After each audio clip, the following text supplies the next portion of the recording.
The baby's cry cut through the business class cabin like a siren, and Lieutenant Sarah Mitchell felt every eye in the cabin turn toward her. "I'm so sorry," she whispered to no one in particular, bouncing her 6-month-old daughter Emma gently against her shoulder. "Shh, baby, shh, we're almost there." Sarah was exhausted. She'd been traveling for 19 hours straight from Kandahar Air Base in Afghanistan to Ramstein in Germany. Then finally this last leg from Frankfurt to New York. She was in her dress uniform, the crisp tan fabric now wrinkled from holding a squirming infant for nearly a full day. Her medals clinked softly as she tried to calm Emma down. The seat beside her, 12A business class, had been a gift from her father. "You're coming home from war with a baby, sweetheart," he'd said over a crackling satellite phone 3 weeks ago. "You're not doing it in a middle seat in the back." Sarah hadn't argued. She was too tired to argue about anything anymore. But now, as Emma's cries grew louder, she felt the judgment radiating from the passengers around her. The businessman in 11C had already put on noise-canceling headphones with an exaggerated sigh. The woman in 12C kept glancing over with a pinched expression, and then there was the couple in 3rd, Eleanor and Richard Harrington. Eleanor was in her early 60s, draped in a cream Chanel suit that probably cost more than Sarah's entire year's salary. Her blonde hair was styled in a severe bob, and her diamond earrings caught the cabin light every time she turned her head to glare at Sarah. Richard, her husband, was equally polished. Expensive watch, tailored blazer, the look of someone who was used to getting exactly what he wanted. Eleanor leaned over to Richard, not bothering to lower her voice. "This is unacceptable. We paid for business class to avoid exactly this kind of disruption." Richard nodded, equally annoyed. "I'll call the flight attendant." Sarah heard every word. She felt her face flush with embarrassment as she continued trying to soothe Emma. The baby was overtired, overstimulated, and probably picking up on Sarah's stress. Sarah herself hadn't slept in over 30 hours. A flight attendant appeared, a stern-looking woman in her 50s with her hair pulled back in a tight bun. Her name tag read Patricia. "Yes, Mr. Harrington." Patricia's voice was all professional courtesy. Eleanor spoke before Richard could. "We need this woman moved immediately. The baby is screaming, and it's completely inappropriate for business class. This is supposed to be a premium cabin." Patricia glanced at Sarah, her eyes taking in the military uniform, the exhausted young face, the crying infant. For a moment, Sarah thought she saw a flicker of sympathy, but it vanished quickly. "Ma'am," Patricia said, turning to Sarah with a tight smile, "I'm going to need to ask you to relocate to economy. We have some seats available in the back, and it might be more appropriate for your situation." Sarah blinked. "I'm sorry. The baby is disturbing other passengers." Patricia continued, her voice dropping to a firm whisper. "Business class is a quiet cabin. Perhaps you'd be more comfortable in the back where there's more flexibility." Sarah felt her throat tighten. She'd just spent 12 months in a combat zone. She delivered supplies under mortar fire. She'd coordinated airstrikes while insurgents fired at her position. She'd given birth to Emma in a military hospital in Bagram with only a field medic because the OB-GYN was in surgery with a wounded soldier. And now she was being told she didn't belong in a seat her father had paid for because her baby was crying. "Ma'am, I have a ticket for this seat," Sarah said quietly, trying to keep her voice steady. "My daughter is 6 months old. She's tired." I'm trying to calm her down. "I understand," Patricia said, though her tone suggested she didn't. "But we have other passengers to consider. Mr. and Mrs. Harrington are Platinum Elite members, and I'm a United States Air Force officer returning from deployment," Sarah interrupted, her voice sharp now. "I have every right to be in this seat." Eleanor scoffed loudly from behind. "Oh, please, just because you're in uniform doesn't mean you get special treatment. We all paid for these seats." Sarah turned around, her eyes locking with Eleanor's. "Actually, ma'am, my father paid for this seat, and I'm not asking for special treatment. I'm asking to sit in the seat I was assigned." "Well, your father should have known better than to book a crying baby in business class," Eleanor snapped. "It's inconsiderate. You should be in the back with the other economy passengers where babies belong." The words hit Sarah like a slap. Patricia stepped in. "Ma'am, I really must insist. If you don't relocate voluntarily, I'll have to call the captain." Sarah felt tears of frustration burning behind her eyes, but she refused to let them fall. Emma was still crying, her little face red and scrunched up. "Call the captain," Sarah said quietly. Patricia's eyebrows shot up. "Excuse me? You heard me. Call the captain. I'm not moving." Eleanor gasped. "This is outrageous. Are you going to let her speak to you like that?" Patricia's jaw tightened. She turned and walked toward the front galley, pulling out the intercom phone. Sarah sat there, heart pounding, Emma still wailing in her arms. She felt every passenger's eyes on her. She felt judged, dismissed, humiliated. What none of them knew, what Patricia didn't know, what Eleanor and Richard didn't know, was that in the cockpit, sitting in the left seat as pilot in command, was Captain James Mitchell, Sarah's father, and he'd just heard every single word over the open cabin intercom. The cockpit door opened. Captain James Mitchell stepped out, and the entire atmosphere of the business class cabin shifted instantly. He was tall, broad-shouldered, in his late 50s with silver hair and the kind of presence that commanded a room without saying a word. He wore his captain's uniform with 4 gold stripes on the shoulders, and his jaw was set in a way that made Patricia freeze mid-step. "Patricia," he said, his voice calm but edged with steel. "What seems to be the problem?" Patricia straightened immediately. "Captain, we have a passenger disturbance. The infant in 12A is disturbing premium customers, and the mother is refusing to relocate to economy." James looked past Patricia. His eyes landed on Sarah. For a moment, no one spoke. Then James walked down the aisle, his steps measured and deliberate, until he stood directly beside seat. He looked at Sarah, at Emma, still crying in her arms, at the exhaustion written across his daughter's face. "Lieutenant," he said softly. Sarah looked up, tears finally spilling over. "Dad." The cabin went silent. Eleanor Harrington's mouth fell open. James reached down and gently took Emma from Sarah's arms. The baby immediately began to calm, her cries reducing to soft whimpers as her grandfather cradled her against his chest. "There we go, sweetheart," James murmured to Emma, rocking her gently. "Grandpa's got you." He turned to Patricia, his expression now ice cold. "Patricia, did you just try to remove my daughter from her assigned seat?" Patricia's face went white. Captain, I didn't know." "You didn't know she was my daughter?" James's voice was dangerously quiet. "Or you didn't know she's a decorated Air Force officer returning from a year-long deployment in Afghanistan?" "Both, sir." "Let me be very clear," James said, cutting her off. "This woman is Lieutenant Sarah Mitchell. She's a logistics officer who spent the last 12 months coordinating supply runs in an active combat zone. She gave birth to this baby in a field hospital while mortars were hitting the base. She hasn't seen her home in over a year. And you just tried to throw her into economy because her baby was crying." Patricia looked like she wanted to disappear into the floor. James turned to Eleanor and Richard. "And you two? You complained about a baby crying." Eleanor tried to recover her composure. "Captain, we simply expected a quiet flight. We're Platinum Elite." "I don't care if you're Diamond, Platinum, Titanium Elite," James said, his voice cutting through her excuse like a knife.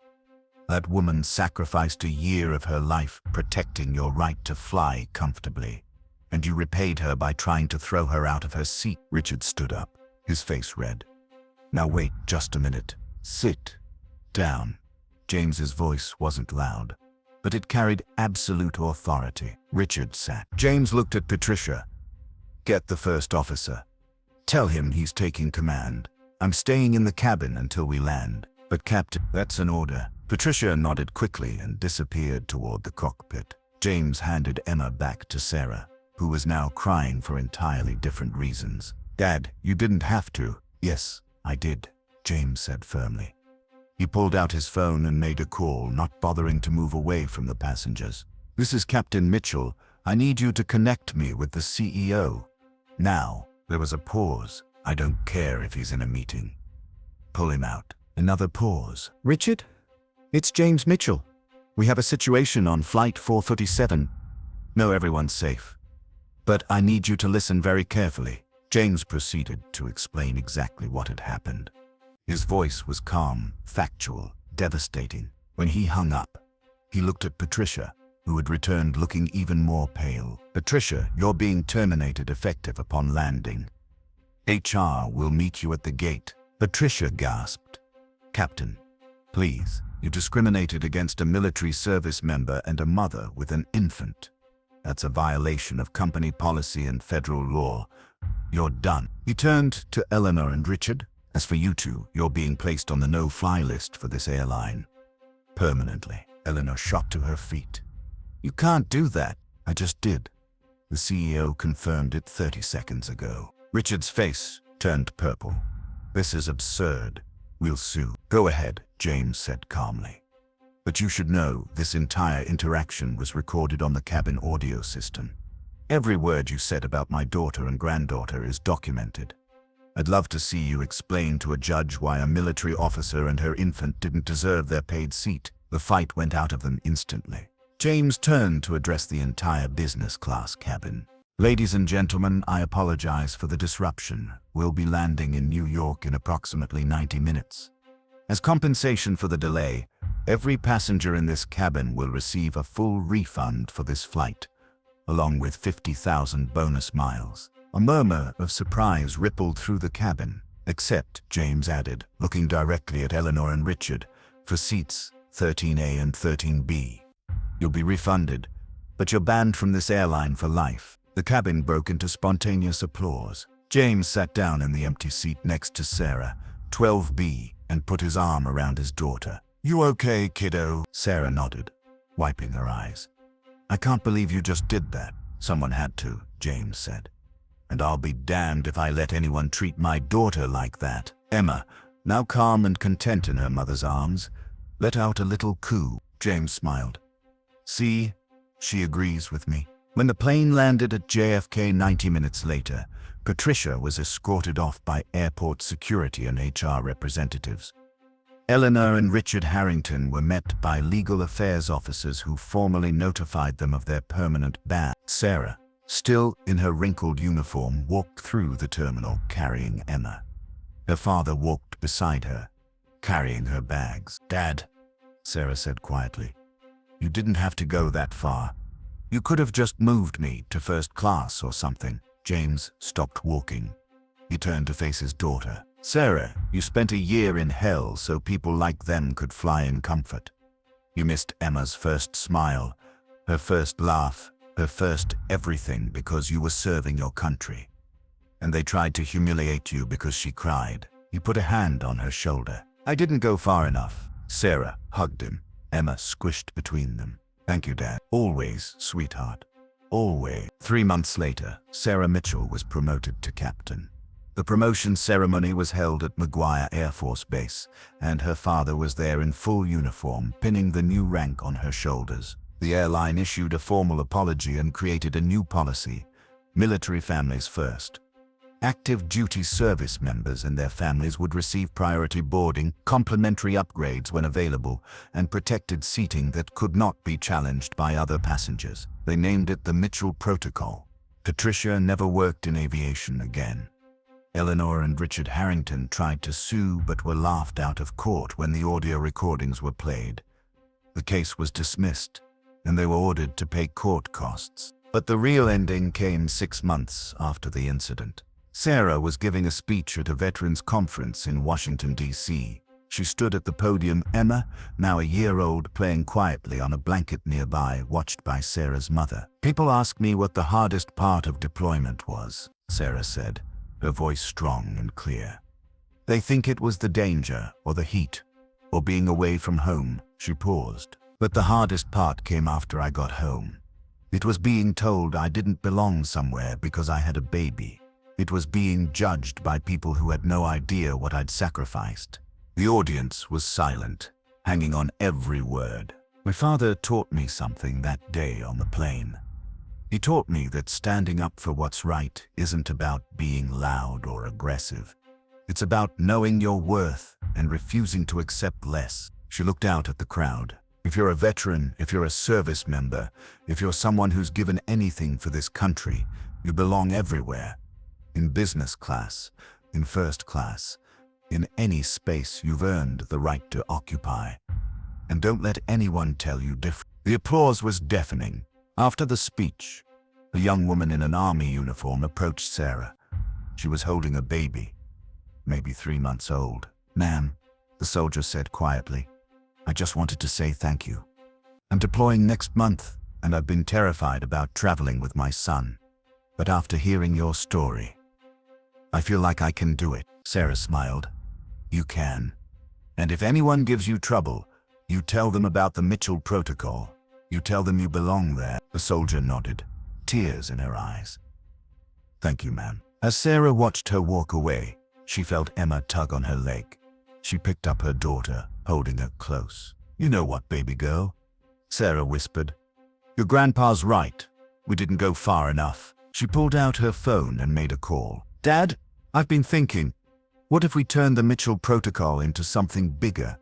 What if we created a foundation to help military families travel safely and with dignity?" On the other end of the line, Captain James Mitchell smiled. "I'm listening," and that's how it started.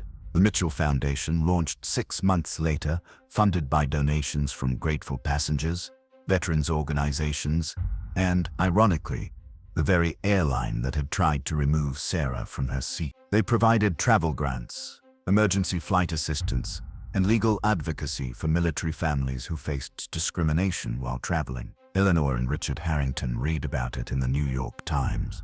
Eleanor threw the paper across her living room in fury. Patricia saw it on the news while working her new job as a cashier at a discount grocery store. She changed the channel. But for thousands of military families across the country, the Mitchell Protocol meant something profound. It meant they mattered. It meant their service was valued. It meant that when they came home with dignity. And it all started because one father refused to let his daughter be treated as anything less than the hero she was. Sarah Mitchell, now Captain Sarah Mitchell, stood in her father's cockpit one last time before his retirement. She'd just completed her own pilot training and was about to start flying commercial jets herself. "Dad," she said, looking out at the runway, "do you ever regret it, going that hard on those people?" James looked at his daughter, at the confident, strong woman she'd become, at the captain's bars on her shoulders. "Not for 1 second," he said. "You know why." "Why?" "Because you needed to see that you were worth fighting for. And Emma needed to see that her mother was worth defending." He smiled, "And honestly, those people needed to learn that privilege doesn't mean you get to treat others like garbage." Sarah laughed. "Fair enough." As they walked off the plane together, father and daughter, both captains, both pilots. Sarah had one more question. "Dad, what would you have done if I hadn't been your daughter? If I'd just been some random soldier with a baby?" James stopped. He looked at her with absolute seriousness. "Exactly the same thing, sweetheart. Exactly the same thing." And Sarah believed him, because that's who her father was, not just a captain. A man who believed that everyone, regardless of rank, status, or circumstance, deserved to be treated with dignity. And that's a lesson worth fighting for.